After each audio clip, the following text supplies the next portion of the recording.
Opa! Pra quem não me conhece, eu sou o Júlio e esse é o canal Vai Te Interessar. O seu canal de games, filmes, séries, animes. Pois é, tudo que a gente gosta, né? Tudo que a gente gosta. E hoje eu vou falar de anime. Vem comigo porque vai te interessar. Te conto tudo depois da vinheta.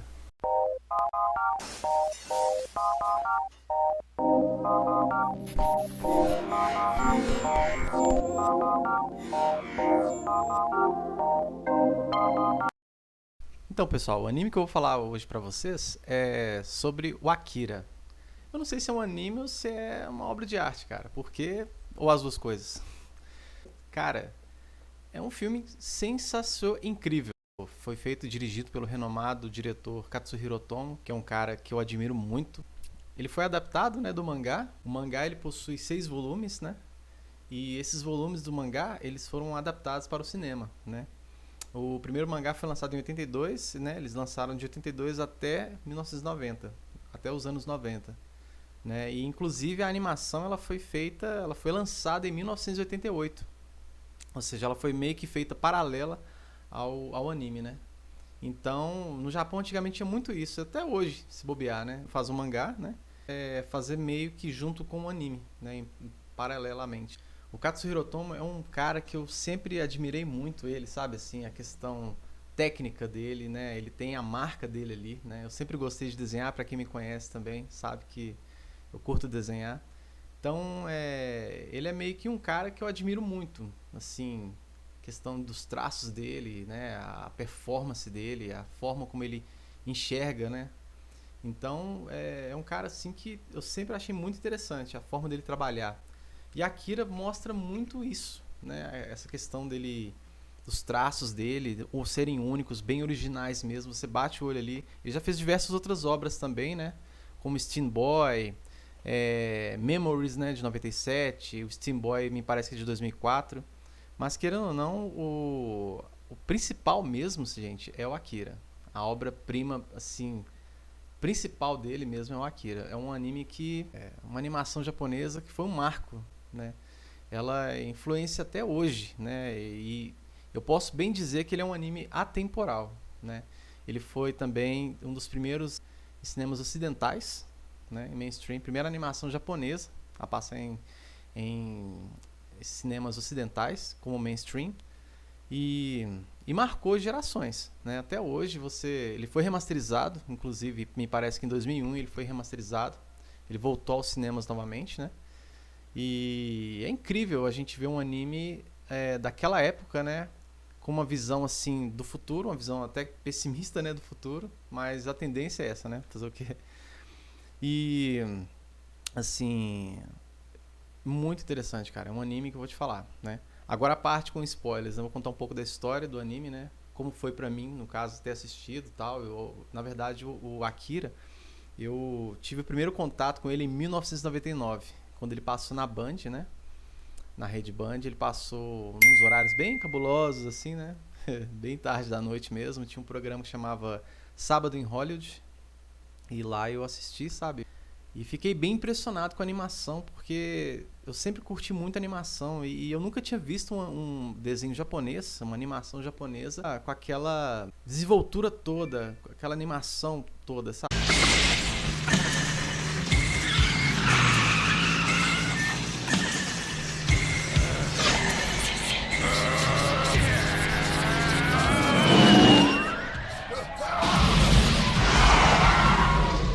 E eu fiquei bem impressionado mesmo, né? Eu achei muito interessante mesmo, praticamente.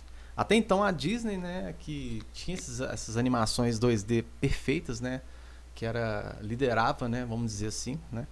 No caso, uma animação japonesa, ter esse diferencial foi, né, muito premiada por isso. Inclusive, Katsuhiro Otomo, ele recebeu vários prêmios, foi reconhecido no Japão, Europa, Estados Unidos e Brasil, entendeu? Ele foi totalmente reconhecido, bem reconhecido, e não é pra menos, né? Mas o Akira, ele realmente ele mexeu muito comigo, assim, sabe, essa questão, né?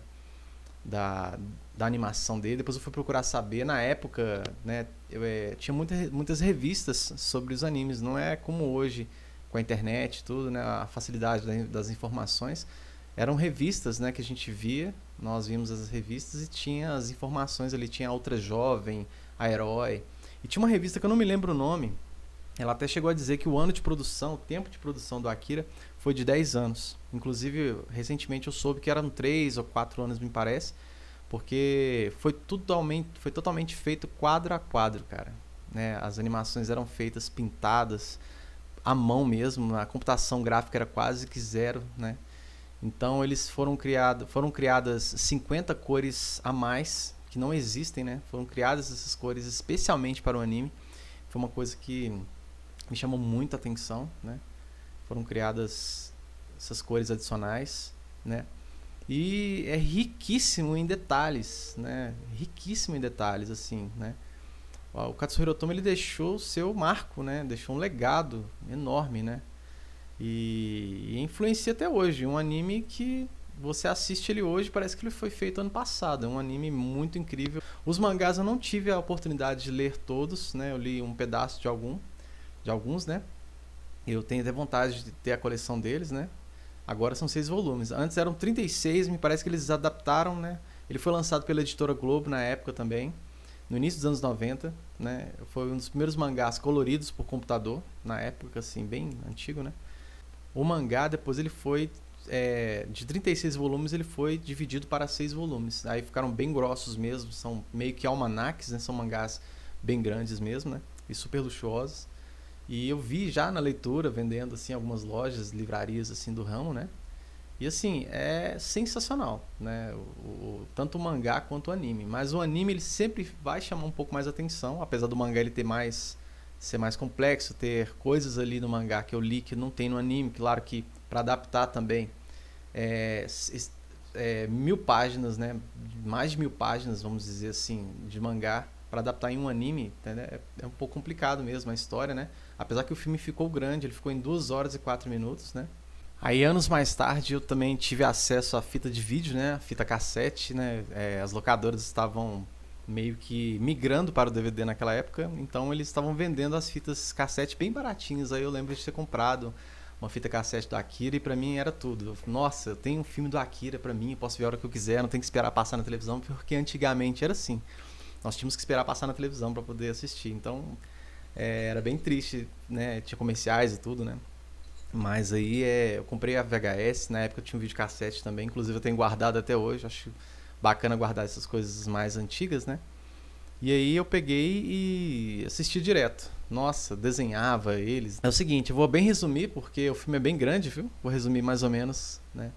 É o seguinte, o filme fala sobre o Akira.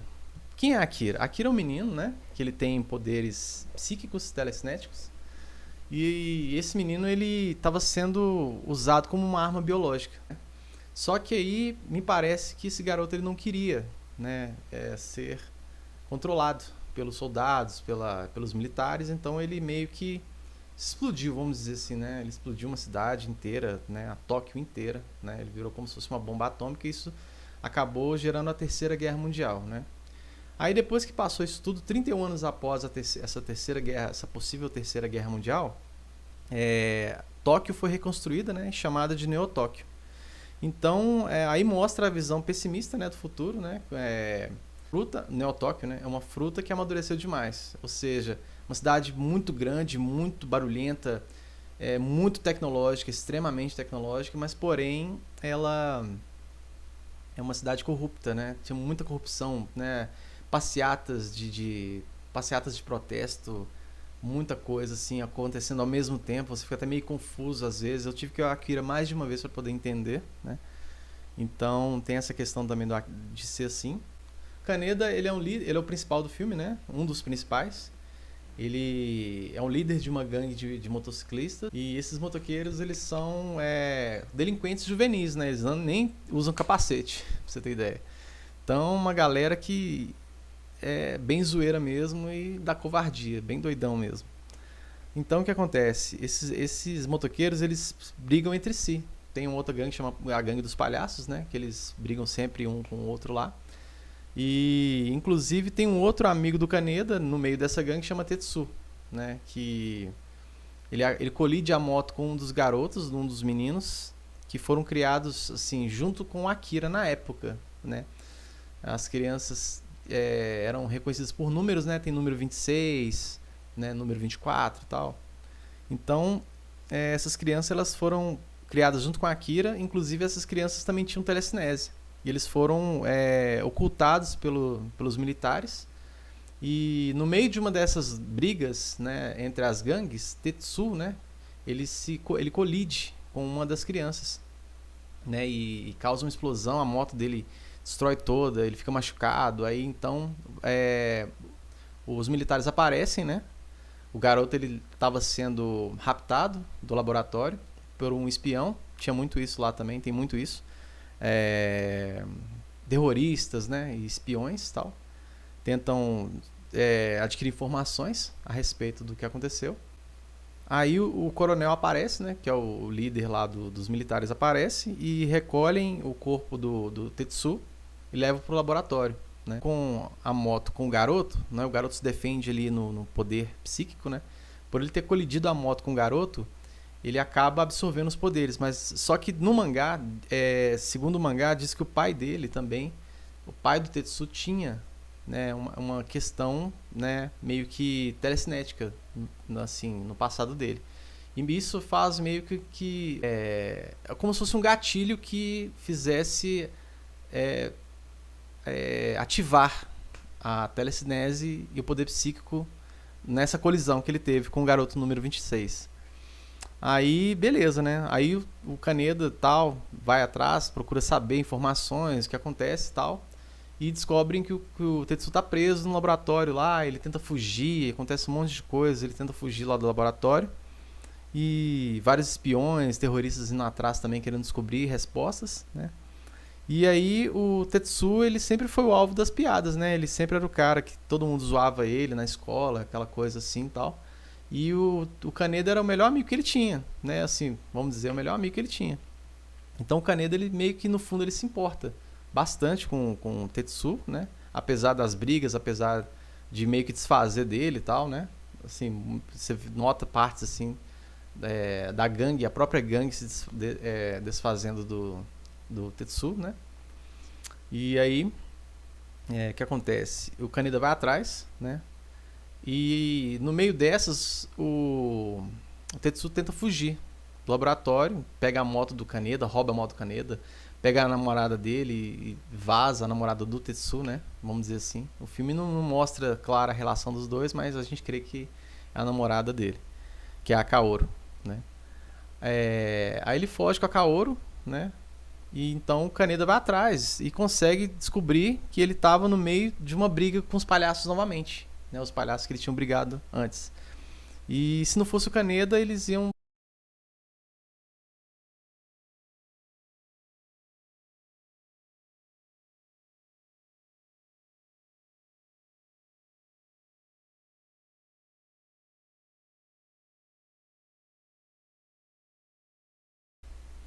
Aí agora que o Tetsu tem os poderes, ele consegue sair do laboratório mais forte, né? Ele consegue sair do laboratório. Agora que ele tem os poderes, ele consegue sair do laboratório mais forte, né? E fugir novamente. Aí ele luta contra o Kaneda e tal, né? E o Kaneda agora ele fica com raiva do Kaneda, eles começam a ter uma briga lá e tal. E basicamente é isso. Eles lutam. Aí depois de toda a fuga do Tetsu, né? E o Kaneda indo atrás dele, tentando, né? Então, no finalzinho mesmo, as crianças, né? São 3 crianças, né? É a Kyoko, Takashi e Masaru, né? Essas crianças que foram criadas junto com a Akira, elas tentam invocar o Akira mesmo, né? Porque o Tetsu, ele mexe com coisas ilícitas, né? O poder dele acaba fugindo do controle, né? Por ele mexer com coisas ilícitas. Então o poder dele acaba saindo do controle. Então as crianças veem no Akira, né? Eles tentam ressuscitar o Akira. O Akira foi guardado dentro de frascos de vidro, né? Aí eles tentam ressuscitar o Akira, né? Pelo poder telecinético. E para levar o Tetsu embora, né? Seja para uma outra dimensão, seja para onde for. E é assim que termina o filme, né? A Neo Tóquio é destruída novamente, né? Há meio que quase que um apocalipse no final do filme, né? E o Akira ressurge numa fração de alguns momentos e acaba que o poder dele engole praticamente parte da cidade inteira, destrói tudo, né? E leva o Tetsu embora, né? E assim termina o filme, né? Mas assim, é um filme sensacional, né? Vale a pena. Tem no serviço de streaming. Acredito que aqui no YouTube também tem, entendeu? Eu gosto mais da versão Alamo, que tem o Wendell Bezerra dublando, né? No começo da carreira dele, dublador do Goku. O Wendell Bezerra dubla o Kaneda. Então a versão Alamo pra mim foi a da VHS, a versão mais antiga, a versão clássica. Mas também foi redublado pela Master Sounds, né? E é isso aí. Então essa foi minha experiência com a Akira, gente, né? Se faltou alguma coisa, deixa nos comentários aí se faltou alguma coisa, né? Se eu disse alguma bobeira aqui, deixa nos comentários aí, né? E é isso. Se você curtiu, deixa o like, claro, para ajudar, né? E é isso aí.